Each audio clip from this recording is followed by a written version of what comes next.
spotlight on the women that have brought recognition to the gender that, you know, nafe tusobola. We can do a lot more than just manage homes. My name is Bunera Bax. I'm on set with women that are impactful in their respective fields. Aisha Pawaz'S, tutera mulaba waneno naye nga ku kijjulo specifically abeere mabega mu gallery yatera okutuula producer waffe ow'ekijjulo. Yes, abeera Mukamoli. Tessie is also joining us today. Thank you. Tessie, how are you doing? Good. It's so good to have you on set. It's so good to be here. Kati kyengenda okukola, I'm going to let you introduce yourself so that viewer waffe akutegeera. Gambe bannange ekikyala Manchester United kyetikudde leero kivuddewa bannange. You look gorgeous in that jersey. Thank you so much. Of course, toyinza kwambala the Red Devils n'otanyuma. Bulijjo oli fan wa Manchester United? Always. Oh my God, I'm sorry. Tava. I'm sorry. Why are you sorry? Tessie, tell us about yourself. Well, thank you for hosting me today. My name is Tessie, or you can call me Sheila Tessie. I am Kambagambe lya Kwizera, I think. It's much better. Oina manji? Yes. Okay. Yes. Yes, I work with Star Times. I'm lucky to be here as one of the most empowered women in Star Times. And yeah, kanda yo tunatambuza ekijjulo kya leero. Are you a fan of sport in general? I am a fan of sport, but in a different perspective. Like which one? Tell us. Well, I might say that the way a normal sports person watches soccer is not the way I watch soccer. I mean, I will not watch any game that has no cute boys. I mean, it's intentional. Yes. Okay, I like that. So you chose football as the game with cute boys. Yes, yes. Is it? That is why I'm a Man U fan, because when you look at the guys in there, I mean, it's usually a selective, nice-looking, tall, handsome man. Hey. Yeah. Does the color matter? Dark, tall, and handsome? No. As long as you're cute. Aisha, leero ovuddeyo mu byuma n'ojja otujoining ekuset. Leero ovuddeyo mu byuma ne ngamba owaayi afunwa mu kisavu n'eno nange ntuuleko kuwona. Ladies, International Women's Day is here. Nga tunaba na kwogera ku bakyala abasinza okukola ebyafaayo naffe ffennyini tukoze ebyafaayo in our respective fields. And I believe all of you in the sectors you are in, it's when you just joined them, you felt a bit intimidated because they were male-dominated areas, including myself. I remember when I started the journey years back at Kwese. But looking at yourself now and back then, what are you most proud of yourself for overcoming in the field that you're in? Let me start with Tessie. Well, currently in my field, what I'm most proud of is the unification I bring into my space. When you look at the people I work with Aisha too. I mean, I feel like she would say I bring unity amongst us. And the fact that my department is a department that works better when we are together. So me doing that really makes me feel better. And as a woman, my department is dominated by men. But when I come through, I make sure I balance my feminine side and the masculine side, and I bring it together. So it is always Katogo on our side. But when Tess is present, it is Katogo that has soup. Yeah, that's a good way to put it. But yeah, this department of mine, the content department, is for creatives. It has, you come to work. Most times it is a day and night kind of shift. When you're not happy here, you can't make it. That's true. So we try so hard to make sure that even as a woman in this department, whether you're working in a night shift or day shift, you be a better version. Every single day. Aisha, bw'atandika mu sport wawulira nga nze we nawulira. Ate olwange lwali lugendo luwanvumuko because nagenda oyingira amawulire nga nasangawo abalwadde abaali bakoze emyaka nga 8. Nange bwe kyali. Ate nali mu basajja. Kuba ntandika okugakola mu akyalina ku campus. Kati nga bandeetolodde mu bantu olwedde ababadde batandika dda different media houses. Banyimanga omuzindaalo nobeera mu studio omwo najjayo kuba natandikira ku radio najjayo naddejayo slide yo nobeera ng'oyogera naye nga towulikana. Anyway neŋŋamba nti ekirungi nti manyi kyenjagala kuba kyemmanyi nti ekintu kyonna buli obeera ne passion driving nnyo nataka sibako kuba namanya nti industry gye ŋŋendamu okusookera ddala y'abasajja kale nti we basinga okulowoozaako nti fe abakyala ebiseera ebisinga ne ŋŋamba nkole ntya ne ŋŋamba kye nina okukola sigenda kukola kikwesembya manyi kyenjagala that's why nakikyuzinga nentandika okubeera nga nkola research nentandika okubeera nga mbuuzaako ku bansingako nti kino nkikoze ntya of course n'okubeera nti nalina omukisa nti abantu benkoze nabo banyaniriza abasinga nti ese mubulamu abo ebiseera ebisinga nti bwe baleeta omuntu teba baleese tesi abamu bagirabanga competition naye nze ebiseera ebisinga ngirabanga egenda okuimprovinga ya nti buli omu alina omukisa gwe okitegeera kuba nakigambanga abantu nti nze nga Aisha Pawaz'S nina bafaani bange naawe nabafaani bo kati eri abatanjagala naye nga baagala bakisi eri abaagala bakisi ng'ate tebaagala ni tesi so kasita nakimanya manya nti kati buli kimu kyonna kyonna olina okubeera ng'olwana n'okwefaako of course nentandika okubeera nga nkikola era neebaza Katonda nti at least erinnya lyange lirinako weriri nti sadda mabega nasigala nkola oli ku Star Times ndi ku Star Times ndi awantu wendowooza nti wenina okubeera because nze ndi muntu wa lwali ebiseera ebisinga tubeerawo mu lwali nti nze sagala nnyo okubeera wantu wobeera nnyo serious ebiseera ebisinga that's why ndowooza ndi mu industry gye nina okubeeramu era sejjusa nti mawulire tyesiganza okuba tegaliimu nnyo kirimu naye had passion era kyenkola nkyagala well ekitundu kya byonna nti era neleero tugenda kubeera kiboozibozi ng'omukazi what's the one statement you remember someone saying to you? It might be funny or it might be a statement that made you reflect. I think I'll set the tone. For me there are two. I remember one time twali mu organization nga mpya kati bali bayita abantu one by one to bagain their salary. Naye abasajja buli salary figure gye yabuuzanga teba deviating nnyo from what the guy was asking for. Naye so nayingira room omanyi nga bwe batuula ku boardroom abantu bangi abaliko, and this guy had the audacity to tell me mbo I shouldn't look at money first. Inasoka and I laughed so much and I said, you know what, the past 10 years of my life I was working for people to recognize me. Omanyi kubanga fa bakazi ate you have to put in double the work. Ate abantu kyebeerabira nti omukazi bw'omukwasa omulimu yeetegereza nnyo okusinga. So it made me laugh. Naye era namuchallenginga navaawo nga mpadde sente zenjagala. So abakyala bali ebambi mulemerengako. You have a place at the table, you just have to own it. Awo katono nnyo bakisi dange ntuuka kuba nasooka nenkola ng'era omanyi nga nkola nakatandika nsoma obukosi ntuuka ku salale mukama wange yasooka kuŋŋamba ekintu kimu naŋŋamba esookera ddala oli mwana muwala oli mwana muto industry gy'ozzeemu y'abasajja tolina kubeera ng'okola ki nga weesaasira kati watuuka ku ssente nambuuza kati gwe omwana omuwala omwana omuto sente ezo ogenda zikozesaki omugamba nange nina obuvunanyizibwa obukoosi naŋŋamba ekyo kyembadde nkwagalamu anyway bintu bingi bye nayigiramu mwalimu negativity kubanga ebiseera ebisinga obukoosi mu bulamu bwaffe obwa bulijjo omuntu asobola okukyalenjinga naye nze ebiseera ebisinga omuntu n'oba oyogedde ekintu nga ndaba nti kinkosezza naye nina kyenkifunamu kiba kimu kukola nnyo kukupuluvinga kuba waliwo yaŋŋamba naŋŋamba gwe wakajja mu mawulire kumpewo nno gwe wakajja mu mawulire kati kikyomanyi oba okitegeera ne mugamba okitwalanga challenge ne mugamba isoke naye nawe watandika nga bwe natandika kubanga teri muntu azalibwa ne experience kyonna tugifunira.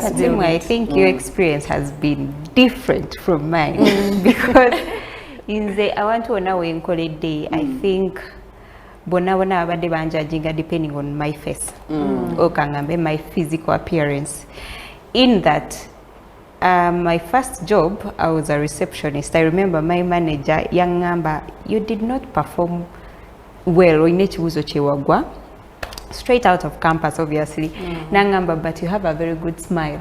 So that's why yes, because I was going to be a receptionist and I mean what else do they want? They want someone who can welcome people.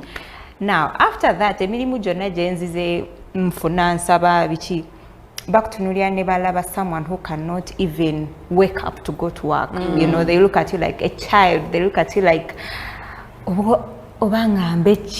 that you access spaces because you're a good-looking woman. Not even if that was the case, it would even be better. But they look at me like a baby face, a very lazy person. In that omuntu eyampa omulimu ku Star Times, I'll forever be grateful because first of all, I had no experience. It was a job to to learn just from scratch. But he saw me, he took a chance on me. He gave me a chance without considering afaanana atya akola ki, but all my entire life era nze kizibu nnyo okunsanga nga ngenze mu office y'omuntu omusaba omulimu. Like it is so hard because they will look at your face and be like ne bakunyooma malako. Yeah, but tese ekintu kyayogedde, it's also very important because sometimes it just takes one person to take a chance on you, and usually because we feel like men-dominated spaces are there to fight us, but if a man holds your hand and pulls you up in certain spaces, there's a way it encourages. Kati mwina ne ku mubiri naye kati nze nali kati nnyo nga n'omuntu woza bulijjo naffe twalinga bwe tuti twaliko naffe abati nze muntu omutuli bakisi naye ng'olina eddoboozi oba okitegera nti omuntu buli yandabanga ng'abeera disappointed agamba malina mukazi okitegera ye malina mukazi munene ali awo anyway nakyo kyaffectinga ebiseera ebisinga omuntu asobola okulwa ogenda osaba omulimu omuntu n'akutunuulira n'alaba sayiziyo n'alabanga naga otajja sobola. Now speaking of the men that have been influential in our lives and taught us so many things, for me I think I'll credit my father. My father, when I was growing up, to raising in a way that tutia tata angoyo nebo bato disagreeing and yakola space and comfort between us, his kids, especially his daughters, into sobolo mu challenging. So when I grew up, I used to think to myself, shalaba tata wange naye sobolo mugambanga ngandaba anyigiriza atenga tata wanga atono. Like what do I owe you? So it's a beautiful thing, like for men that have daughters to empower them, for bosses that have women working under them. Dream part of it. Let me tell you how my dad decided to put me those spaces. So after my senior 6, my dad gifted me a necklace. It is a gun necklace, an AK-47.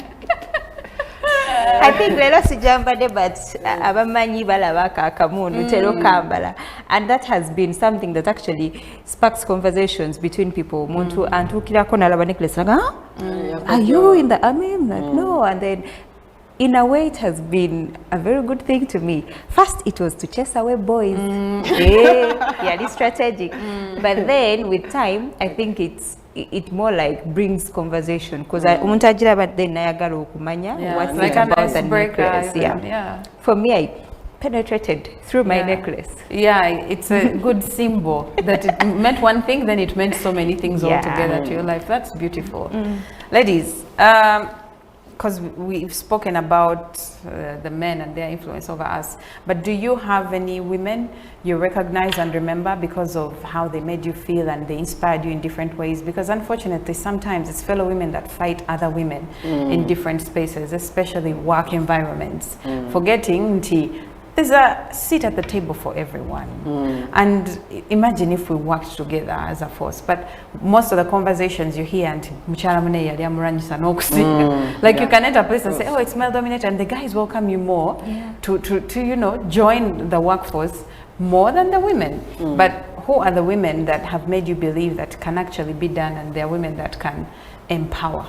No, of course, since the side yange, abakazi batono nnyo bentera okubeera nga akola ki, kuba era ebiseera ebisinga opportunities zifunidde mu basajja, era nawano wenyini era omuntu eyampasingira eyali mulenzi okitegeera nti sitera nnyo abakyala bano balina engeri gye bakola gye bagera mu maaso n'okuba nga abamu kuba waliwo bemmanyi okitegeera ati nga tesi ati nga gwe, naye waliwo bali nga bwakula alabanga agenda omulwana obusisa balabanga atwala opportunity naye lwaki ngamba nti my mom kubanga ye aina kye yatukuzaamu nti bintu bingi bye namuyigirako obutagiving up obukitegeera okuyimirawo ng'omukyala kubajjukira buli oyimirawo ng'omukyala n'abasajja baba tebajja kuyisa mu maaso obukitegeera nti n'ekyokubeera nti olina okubeera ng'oli mukozi kuba nze nakula na maama wange eyali nga buli kimu obukitegeera nti afuba n'agamba kino kiba kiganye nakola kinaye mulimu abakyala benkuze ndaba kuba nze ndi self made biseera byenakulira tewali nnyo bakyala bakola sports bengamba nti ono gwe nali nkola kindi ratingako naye waliwo abali mu sport ez'enjawulo naye ng'obalaba nti bali mu sport y'abasajja naye nga batobye ngenda kuwa example ya Nabadda Shamira abamu ku bakyala sofa abafuwa omupiira wano mu Uganda to the extent nti ayinza okumaliza nga ne mu World Cup abaddeyo naye lwaki muwerako example nti Nabadda size ye almost eringa yange nyinza okuba musingako buwanvu she has built a body now no, as in the size si munene nnyo musegera naye nti ayimirira mu basajja kubajjukira nti ali mu game erimu abalenzi abasajja abasinga okubeera nga banyiza nti banyooma olw'okuba mukyala naye engeri gya standingamu n'akola decision ye oba okitegeera.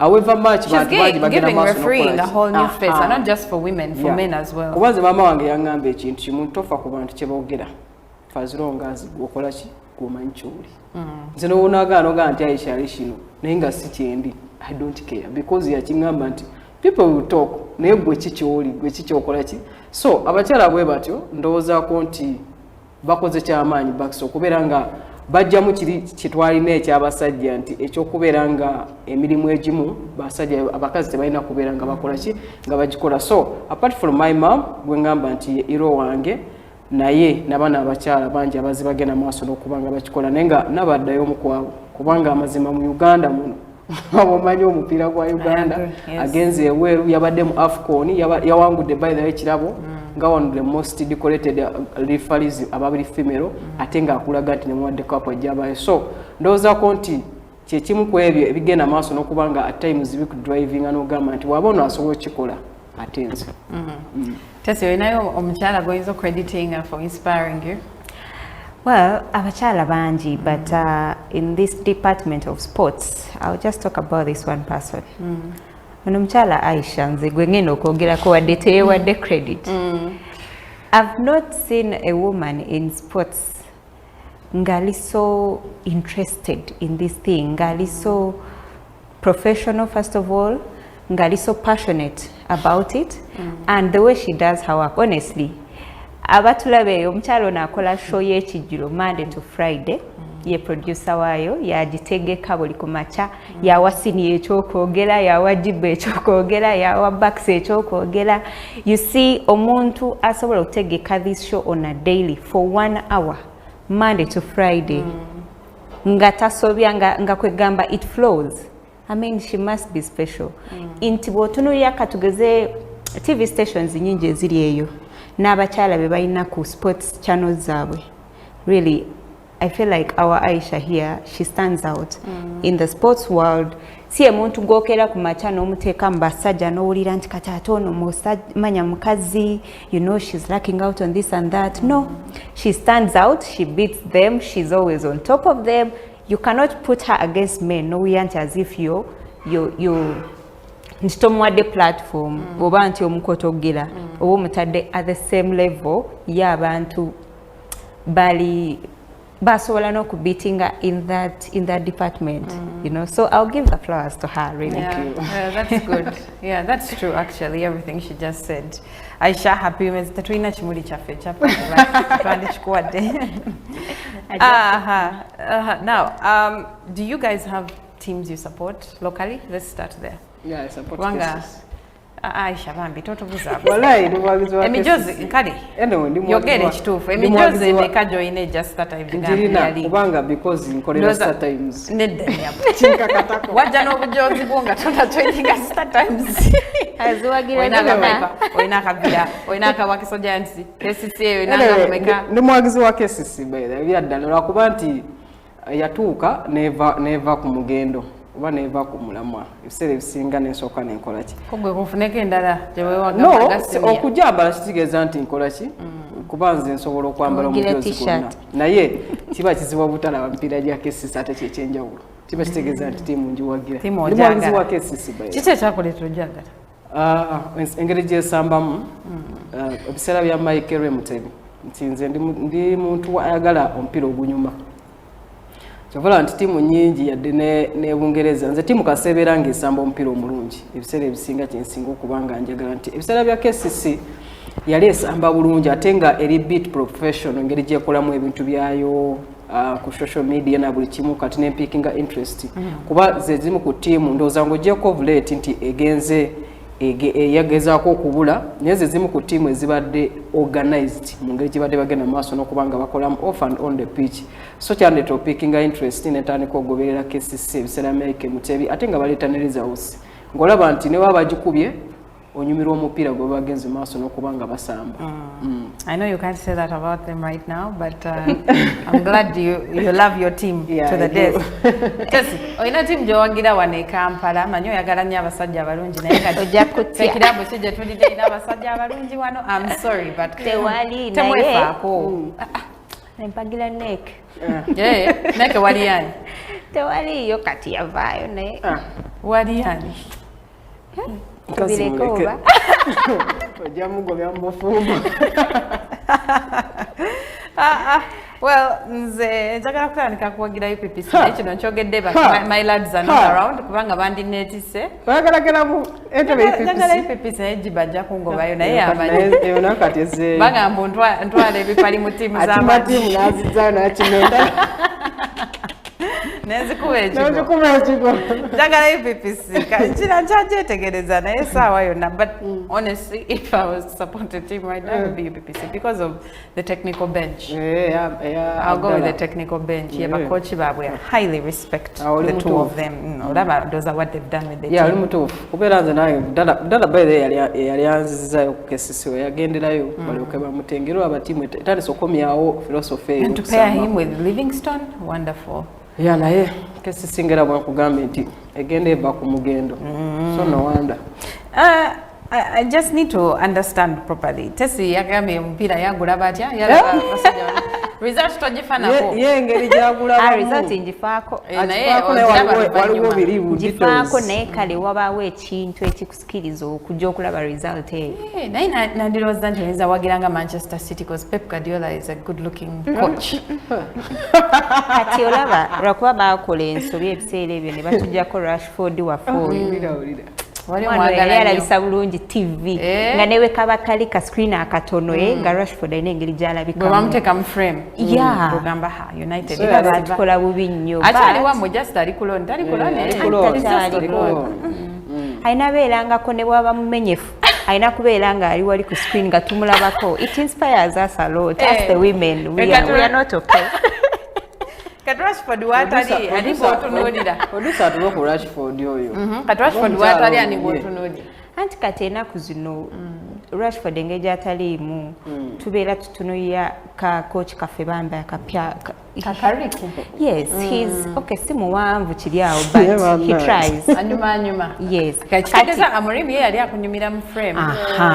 Kati twali twagala nnyo oyo lwakuba nti kale Fernandez asamba bulungi but the face kati ebisa ebisinga okwata kati nga Fernandez ku height ye n'omuteekako face ya Maguire n'oguma omwana ndowoozo banange batukola bubi nnyo by the way tetuli basanyufu alina test baba sigitegedde ne Maguire yennyini gwayogedde wano ekigwo enaku zino tetulina gwe tulinamu enaku zino nnaku njereere wabula era buli omubutilize nanzo naye bambi enaku zino tetulina bulenzi bulungi naye tusamba tuli balalamuko wuyo Maguire wo pesireka nawe Maguire mazima ddala tire ekifaananyi bakikuba bubi nedda bwakyo bwafaanana ekifaananyi kyemanyi kirala omusajja bwakyo bwafaanana omanyi tesi yalinga emikwano gyo bwatulaba ku musajja we aga he looks better in person n'ekifaananyi mulungi ng'omwetegereza kati omulaba opapa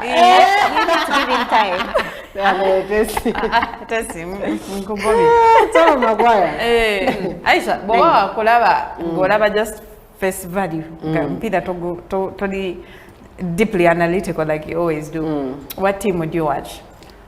Of course, ntera nnyo okulaba emipiira gya Barcelona ne Arsenal. But who's there in Barcelona that's good looking? Lamine Yamal. No.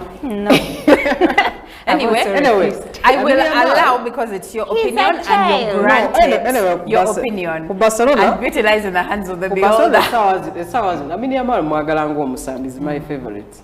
Engeri gy'asamba ku kisaawe y'omu ku basambi abali technically gifted. Nti wonna anyuma okulaba by the way. He's such a Anyuma child. okulaba naye before Javi omumanyi. Manyi Javi. Oyo nali nkyali muto naye ng'oyo musajja nkuba.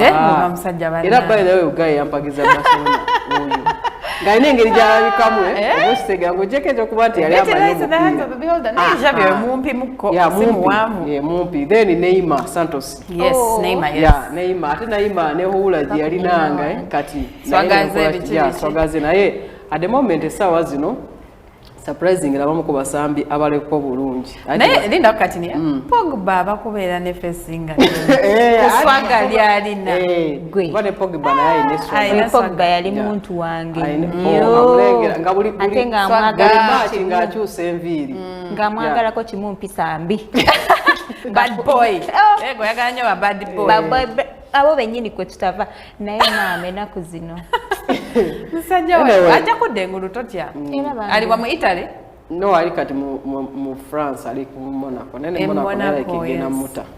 Anyway, nenga essaawa zino omusambi. And he was such a wonderful footballer as well. Y'omu ku basambi abali balina talent. Ng'ogyeko ekyokuba I remember he made rounds. Nze nali mwagalako bayawe ekintu. Twali tetuwulirangako ku ssente bwe zityo. Nali mwagalako ekintu kimu omulenzi oyo nti yali yeewulira omupiira. Okitegera nti Pogba nga weeba pass ng'alina amalala g'ateekamu oba okitegeera nga alina ne waabadduka nga alinnya ku ttaka ng'atalinnya then ne celebrations yalina celebrations ezaalinga zinyuma. Anyway, ensonga lwaki bantu bangi baali bamwagala. Oyo tasi yandiyagadde Zlatan Ibrahimovic. Ate Zlatan yali arrogant. Ate kati yali arrogant. Tekireka abasajja abo bali arrogant. Chovola, I think I love the way CR7 are celebrating. Ta celebrating nga winnings. I think he's more of like this is me. Oh God, interesting. I think before, of course, the most handsome man I've ever seen is my husband. That goes without saying. Before? Disclaimer. My husband, Mr. Galiwango, he's such a gorgeous man. My number one crush. Your second crush. Second crush, Virgil van Dijk. Hey! I find him such a good-looking man. Wow! Yeah. Because of the height and the Caponteiro. Yes. Also, he has aura. Really? He has aura. Like he doesn't really smile much. He doesn't, teye wawa. It's a good thing. Also, Ruben Loftus-Cheek. Omujukira. Yes. Bayo chiki yali. Ate alina height. He was such a good-looking man. David Beckham. Anyway, David Beckham. Nzasajja ekizibu nnawo banjawo. Beckham naye kituufu. Ngenda akunganya mu buli mwaka. But that very guy, classy, very classy man. Mwawuliddeko ku bizibu byalina ne mutabani abaana bo anti kyovola abaganda bagamba tuzaala mibiri si myoyo. Sobola ozaala omwana n'afuuka ekizibu. Abaana b'abazungu nno bo balalamu naye kugezeeko wano ewaffe. Emigo gy'ekyalo gyonna. Village yonna yeekuŋŋaanya ne bakuba emigo. Gwe bazadde bono bayisa mu kabaka. Teyabayita na mama and dad yagala Victoria and David. So baga kwejjako erinnya lyabwe. Ye n'akyuzinga mukyala we ebisigadde nga tayagala kumanya. Tomanya ki mukyala we kyamukoledde. Essaawa zino ku basambi abaliwo omusambi bayira asinga okundabikira obulungi ali ku Arsenal. Saliba, yes. Mbadde ono wakaviiri. Saliba is good looking. I agree. Alina kano kamustachi kaneeno. N'enviiri ze zibeera neat, cut tekava mu place. Yeah, it's one of the most handsome. That is true. Test your older body. He's good, but they have the other player over here, Rice, Declan Rice. Omuzungu? Yeah. Declan Rice is one man you can't even look at twice. But ne Gravenberch. Ryan wa Liverpool. Okay. Yani gwaman ba China height aina nice lips ngayo Aisha kintu kitadde kulebora he's a nice looking guy ku chocolate kwotava then waliwo na guy omulala Jacob Ramsey ali ku timu ya Newcastle omulenzi ogobadde ne red card nga bakuba mani Jacob Ramsey naye ali namukamera wano si wabi awo si wabi ne Jacob Ramsey naye guy mulungi kati no jango joininge no Liverpool kubanga tulina omwana omulabe ne Jacob Ramsey si mubi ndabye donation joyagala abasajja beeru era abasajja abeeru nze wange